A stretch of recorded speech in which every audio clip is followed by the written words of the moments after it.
If you are sweating through like an 85-degree April afternoon in Washington, D.C. today, the absolute last thing on your mind is a closed-door diplomatic meeting halfway across the world. Right, you're really just trying to cool down. Exactly. You just want a cold drink. But what if I told you that the unseasonal heat wave baking the East Coast right now is directly colliding with a failed peace treaty in the Middle East? It sounds wild, I know. It really does.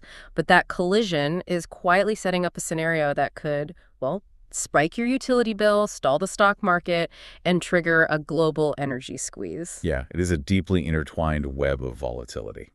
Welcome to this deep dive. Today is Monday, April 13th, 2026, and we are unpacking a moment where the boundaries between international diplomacy, financial markets, and, your local weather forecast are completely collapsing. They really are just crashing into each other. Right. And our mission today is to figure out the mechanics of how these seemingly isolated events, a geopolitical breakdown and a climate anomaly, are colliding, stripping away the shock absorbers of the global economy and creating intense friction for your daily life. So, okay, let's unpack this. Yeah, and I think the best entry point into this web is the geopolitical catalyst. Because before we can talk about the power grid or, the stock market holding its breath, we really have to look at the initial demand shock. Right, the trigger. Exactly. And right now, that shock is radiating from the Middle East. Specifically, we are looking at the United States facing rapidly rising tension with Iran, right in the direct aftermath of failed peace talks. Yes, the breakdown of those negotiations has instantly escalated fears of a broader conflict. And I want to pause right here just to make our boundaries for this discussion crystal clear to you, the listener, because in a highly polarized environment, it is incredibly easy to view a diplomatic breakdown through a partisan lens. Oh, absolutely. It happens immediately. Right. So our purpose here is absolutely not to take a political side on the U.S.-Iran peace talks, nor are we here to assign blame for why those negotiations fell apart. Right. We are solely analyzing the mechanical reality on the ground. Exactly. The talks failed, the tension is rising, and the fear of a kinetic conflict is escalating. We're just looking at the facts from the source. And that distinction is vital because global markets don't operate on political ideology. They operate on risk assessment. Right, the numbers. Yeah, what's fascinating here is the immediate psychological shift that happens when diplomacy breaks down. It's not just a vague sense of unease. It triggers a highly calibrated algorithmic panic. A panic because the data is gone. Exactly. When two nations are engaged in peace talks, even if the relationship is incredibly hostile, risk models have data points to track. They have schedules, delegate statements, known diplomatic frameworks. Something to measure. Yes. But the moment those talks officially collapse, that data stream just goes dark. You move from a measurable, known framework into an absolute void of uncertainty. Hold on, let me make sure I'm grasping the mechanics of that. So it's less about the market reacting to a specific threat and more about the market reacting to the sudden silence. Yes, that's a great way to look at it. Like knowing you are in trouble with your boss is stressful, sure. But having your boss suddenly cancel all your one-on-one meetings without a single word is terrifying. Right, because your brain just fills in the blanks. Exactly. Your brain, or in this case a financial algorithm, immediately prices in the absolute worst-case scenario. That is a phenomenal way to frame it. The human brain, and by extension the global financial system, despises ambiguity even more than it despises bad news. Wow. Yeah, that makes sense. And remember, the Middle East is a critical artery for global energy. So when the prospect of peace vanishes and ambiguity takes over, the market immediately replaces that void with the specter of conflict. Which means physical disruption. Yes. Disruption to shipping lanes, pipelines, supply chains. The sudden shift from "we are talking" to "we might be fighting" forces every major corporation to instantly recalculate their risk. And we are seeing that recalculation happen in real time, which brings us to the financial dashboard. Because that fear didn't just, stay theoretical. Not at all. It materialized instantly in the commodity markets, driving oil prices aggressively past the $100 per barrel mark. A huge psychological threshold. Masses. But here is the part of the analysis that feels completely counterintuitive to me. We have oil blasting past this triple-digit barrier. We have genuine, headline-dominating fears of a major war. Right. You would think that combination would cause a total stock market nosedive, like a massive crash. Yet The U.S. stock market is currently only showing what they call slight declines, driven by economic uncertainty. Why are we seeing hesitation rather than an absolute freefall? Well, if we connect this to the bigger picture, Yeah. we have to pull back and look at the fundamental difference between how commodity markets and equity markets digest fear. Okay, how so? They're playing two completely different games with time. The oil market deals in the physical reality of supply and demand in the immediate term. It is visceral. It's reactive. Because they're buying the physical barrels. Exactly. When traders look at a map of a potential conflict zone, they instantly add what's called a risk premium to the price of oil. Wait, a risk premium, meaning they are basically charging an insurance fee today for a disaster that might happen tomorrow. Essentially, yes. They're pricing in the worst-case scenario for a supply disruption before a single drop of oil is actually taken off the market. Oh, wow. Okay, so that's why you see crude shoot past $100 so fast. Right. But the U.S. stock market operates on a totally different temporal mechanism. Equity stocks are forward-looking. They need more proof. Exactly. They require concrete structural data to make massive cliff-edge moves. So if I try to picture this, the stock market is like a driver cruising down the highway who suddenly hits a patch of really dense fog. Oh, I like that analogy. Yeah, they don't immediately slam on the brakes and cause a 10-car pileup. They just take their foot off the gas, they tack the brakes a little bit, those slight declines, until they can actually see if there's a hazard in the road. That is the exact mechanism at play. Investors are taking a wait-and-see approach. A slight decline indicates caution, not panic. So what would cause a panic? A total market crash would require the current uncertainty to resolve into a confirmed kinetic reality. They're waiting to see if this diplomatic tension actually translates into a prolonged conflict. Or maybe just sanctions or something less extreme. Right, or if back-channel talks somehow de-escalate the situation. Plus, you have to remember, the U.S. economy is incredibly diverse. True, it's not just oil companies. Exactly. While $100 oil absolutely hurts transportation and heavy manufacturing, the broader stock market includes massive technology sectors, healthcare networks, digital services. Right, a software company's valuation doesn't crater overnight just because it costs more to fuel a cargo ship. Exactly. But I guess their expansion plans might freeze if borrowing money gets more expensive due to inflation. Which is exactly why the market is holding its breath. It is weighing the rising energy costs against broader, healthier economic data, resulting in a hesitant downward drift rather than a panic sell-off. Okay, so we have the geopolitical void of uncertainty driving oil markets to aggressively price in a worst-case scenario, blasting past $100 a barrel. Yes. And we have the stock market slowly, cautiously tapping the brakes in the fog. That alone is a massive, complex story. It is. But here's where it gets really interesting and where the volatility compounds. Because just as we establish this global pressure cooker, we are hit with an unexpected, entirely domestic stressor. The climate curveball. Exactly. A severe heat wave is currently sweeping across major U.S. cities like New York and Washington, bringing unusually high midsummer temperatures right into the middle of April. Normally, we don't mix foreign policy with the weather report. We tend to think of them separately. But getting hit with a severe heat wave in massive East Coast hubs in the middle of April when we are already dealing with an energy squeeze feels like the universe is just stacking the deck against us. It really does. And this is where the concept of seasonality breaks down. And it is a massive problem for the global economy. Because of the grid. Exactly.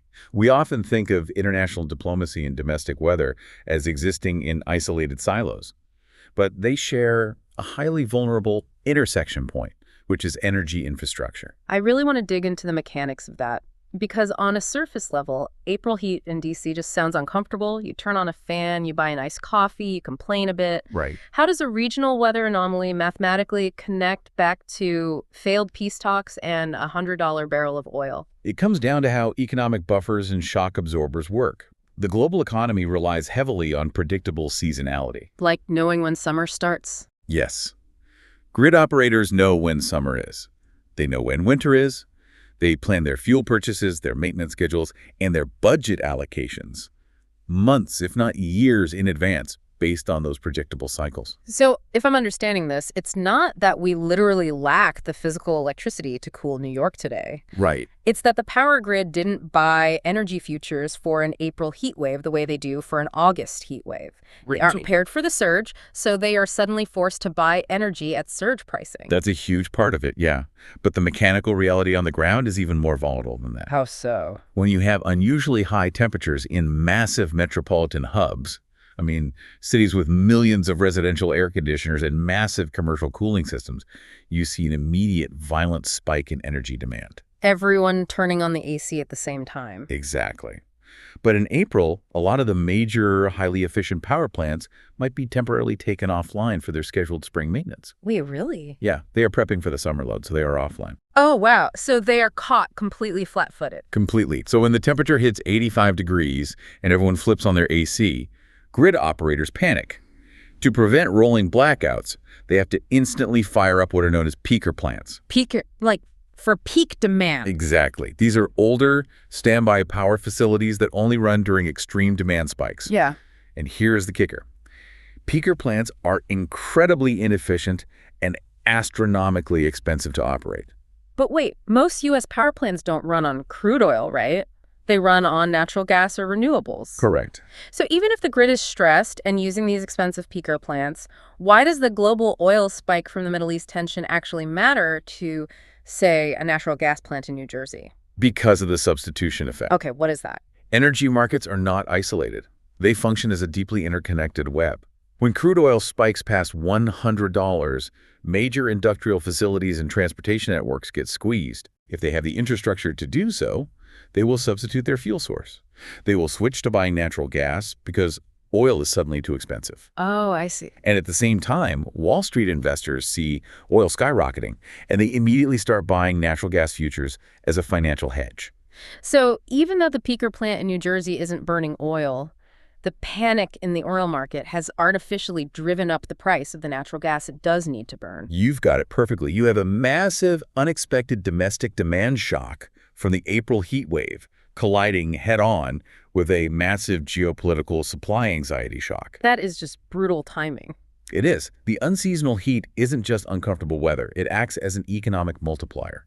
It takes the abstract, macro-level concept of global energy volatility and makes it an immediate physical reality. Because it's happening locally? Yes. It stresses the physical infrastructure of the East Coast at the exact millisecond that the fuel required to run that infrastructure is becoming exponentially more expensive across the globe. Which strips away all the economic shock absorbers. And I think that brings us to the ultimate question of this deep dive. Right, the real impact. We've traced the mechanics. The failed talks created a void of data. The algorithms panicked and drove oil over $100 to insure against tomorrow's conflict. Yeah. The stock market is tapping the brakes in the fog. And now a freak April heat wave is forcing the energy grid to fire up horribly expensive backup plants using surge-priced fuel. It's a perfect storm. It really is. And analysts are explicitly warning that if this synchronization continues, it will significantly impact the global economy, fuel prices, and daily life. So let's bring this right down to the listener. What does this compounding volatility actually look like when it arrives at your front door? Well, this raises an important question about systemic resilience. Ultimately, it looks like an inescapable daily friction. And friction is really the right way to think about it. Friction, not a sudden crash. Exactly. It's rarely an overnight collapse. It is a grinding down of discretionary income and economic mobility. Let's trace that friction, because I imagine it starts long before you even open your utility bill at the end of the month. Oh, it starts way before that. It starts with the baseline cost of existing. That $100 barrel of oil means every single physical product that moves by truck, train, or cargo ship suddenly carries a heavier transportation cost. So everything at the grocery store. Everything. Your groceries, the materials needed to repair a road, the lumber for a home renovation. The supply chain absorbs that cost initially, but they never eat the loss permanently. Right. They pass it down to the consumer. Always. That is the first layer of friction. And the second layer is the psychological weight of the stock market tapping the brakes. Because even if it's just a slight decline, that wait-and-see caution bleeds into the real economy. Yes, it drastically changes corporate behavior. If a mid-sized company sees energy costs rising and equity markets stalling, They freeze. They stop hiring. Exactly. They delay hiring new staff. They cancel the expansion of a new warehouse. The general feeling of economic security in your local community begins to erode. So even if your job is safe, the mood shifts. Right. You might not lose your job, but the environment around your job becomes tighter, less forgiving, and just much more anxious. So you are paying more at the grocery store, you are feeling a subtle squeeze in your local job market, and then layer 3, you open your electricity bill for April. And that is where the climate curveball hits your wallet directly. Because of the unseasonal heat in places like New York and D.C., you've been running your cooling systems aggressively. Trying to beat that 85-degree heat. Yes, but because the regional grid had to fire up those expensive peaker plants right as global energy prices were surging due to the geopolitical panic, the actual rate you are paying for every kilowatt hour of that electricity could be heavily elevated. Ouch. Yeah, so you are hit with a utility bill that feels like a brutal mid-August expense, but it is arriving in early spring. It's the synchronization of it all that is so punishing. I mean, any one of these things, a diplomatic failure, a spike in oil, a volatile week in the market, or an early heat wave is manageable on its own. Right, we have historical playbooks for dealing with them individually. Exactly. A resilient system can absorb a single shock. But when they stack on top of each other simultaneously, the weight of it just breaks the system's ability to buffer the consumer. And that is exactly the core warning of the analysis we are exploring today. It's not the severity of an isolated event, it is the compounding velocity of simultaneous events. They feed into each other. They do. When environmental anomalies break the seasonality of domestic infrastructure at the precise moment, geopolitical crises break the stability of global markets, you risk real, lasting economic friction that local communities just cannot easily absorb. It really paints a vivid, albeit pretty sobering, picture. It really does. We started this deep dive looking at how separate the boxes of international news, market tickers, and weather forecasts normally seem. But by unpacking the mechanical relationships between them, we've uncovered how completely porous those boxes actually are. They aren't separate at all. No. We trace the void of diplomatic silence triggering algorithmic panic in the oil markets. We explored how the stock market taps the brakes in the fog of uncertainty. Yeah. And we broke down how an 85-degree day in April forces regional power grids to scramble for surge-priced fuel, funneling all of that global tension directly into the cost of cooling your living room. It is a profound reminder that local reality is inextricably tethered to global stability. I mean, there's no isolated systems anymore. There really aren't. And that brings us to the end of our analysis for today. But I want to leave you with one final thought to mull over. Oh, this should be good. Well, we've spent this time breaking down how this specific chain of events compounded to create today's volatility. But as you look at the world around you, consider this. If a single diplomatic breakdown and a few days of unseasonal spring heat can so rapidly dismantle our economic shock absorbers and intimately threaten the comfort of our daily lives, are we entering an era where simultaneous geopolitical and environmental shocks are no longer rare anomalies, but the new, highly volatile baseline for the global economy? Wow. That's a huge question. It's definitely something to think about the next time you check the news and the weather forecast. Thank you so much for taking this deep dive with us today. Take care, and we'll catch you next time.